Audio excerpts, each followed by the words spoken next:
Hi, நான் ஸ்வர்ணா பேசுகிறேன். நண்பர்கள் அனைவருக்கும் வணக்கம். லைவ் வீடியோ போட்டு ரொம்ப நாள் ஆச்சு. பொதுவாக பெண்களுக்கு இருக்கிற பெரிய பிரச்சனை என்னென்னா, இன்றைக்கி என்ன சமைக்கிறது அப்படிங்கிறது தான் இல்லையா? தினம் 3 வேளை டெய்லி சமைக்கணும். நேற்று சமைச்சதை இன்றைக்கி சமைக்கக்கூடாது. நல்ல நாள் பெரிய நாளைக்கு ஸ்பெஷலாக சமைக்கணும். வீட்டில் என்ன இருக்குதோ அதை பச்சு சமைக்கணும். குடும்பத்து வருமானத்துக்கு தகுந்த மாதிரி சமைக்கணும். திடீர்னு கெஸ்ட்டு வந்துட்டால் அவங்களுக்கும் சேர்த்து சமாளிக்கணும். இந்த மாதிரி நிறைய பிரச்சனைகள். அதை பெண்கள் ஈஸியாக கையாண்டுடுவாங்க தான். ஆனால் வீட்டில் இருக்கவங்களும் கொஞ்சம் அட்ஜஸ்ட் பண்ணி போகணும். அப்போ தான் நம்மளுக்கும் கொஞ்சம் மன உளைச்சல் இல்லாமல் இருக்கும் இல்லையா? வருஷத்தில் 365 நாளும் சமைக்கணுங்கிறது நினச்சாலே மலைப்பாக இருக்குது தானே. நம்மளுக்கு உடம்பு முடியலைனாலும் நம்மளையும் பார்த்துக்கிட்டு நம்ம வீட்டில் இருக்கவங்களுக்கும் சமைக்கணும்.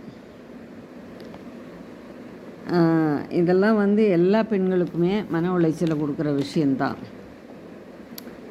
வீட்டில் இருக்கவங்க புரிஞ்சுக்கிட்டாக்க இந்த பிரச்சனை அவ்வளோவா அவங்கள பாதிக்காது.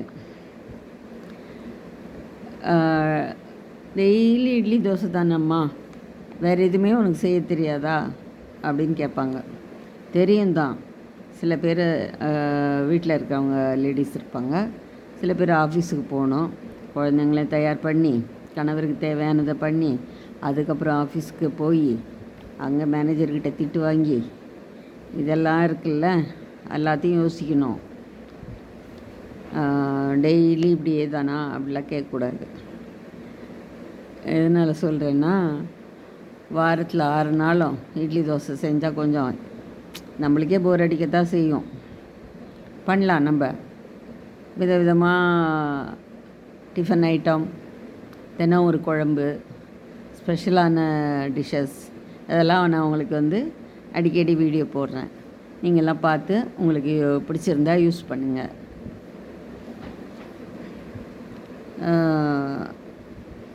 வேலைக்கு போகிற லேடிஸ் என்ன பண்ணுங்கள், கொஞ்சம் ப்ரிப்பேர்டாக லீவ் நாளில் கொஞ்சம் பொடியெல்லாம் ரெடி பண்ணி வச்சுக்கோங்க. அதெல்லாம் சொல்கிறேன்.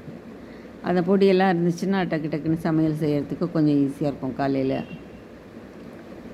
ஒரே நாளில் செய்யணுங்கிறது இல்லை, டைம் கிடைக்கிறப்பெல்லாம் செய்யுங்க. தேங்காய் திருவி வைக்கிறது, கீரை ஆஞ்சி வைக்கிறது, டிவி பார்த்துக்கிட்டே பூண்டெல்லாம் உரித்து வைக்கலாம். கொத்தமல்லி, புதினா இதெல்லாம் ஆஞ்சி வைக்கலாம். சப்பாத்தி மாவை கூட பிசைஞ்சு உருட்டி அது மேலே கொஞ்சம் எண்ணெய் தடவி ஒரு மெல்லிசு துணி போட்டு அப்படியே மூடி வச்சிடலாம். டப்பாவில் துணி கூட தேவையில்லை, அப்படியே டப்பாவில் எவர்சில் ஒரு டப்பாவில் மூடி வச்சுட்டு ஃப்ரிட்ஜில் வச்சுருங்க. காலையில் எழுந்திரிச்சு வெளியில் எடுத்து வச்சுருங்க. ரூம் டெம்பரேச்சர் ஒரு 1/2 hour கழிச்சிட்டு அதுக்கப்புறம் நீங்கள் தேய்ச்சிங்கன்னா சாஃப்டாக இருக்கும். காலையில் அந்த மாவு பிசைறணுங்கிற டென்ஷன் இருக்காது.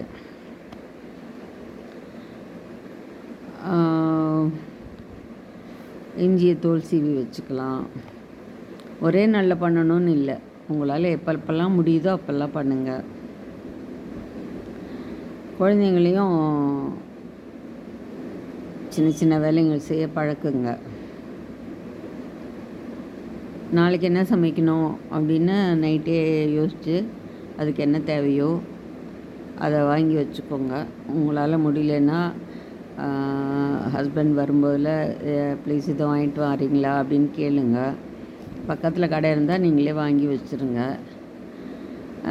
அப்போ காலையில் உங்களுக்கு அந்த கடைக்கு ஓடணும், எடுத்துகிட்டு வரணும் அப்படிங்கிற இதெல்லாம் இருக்காது.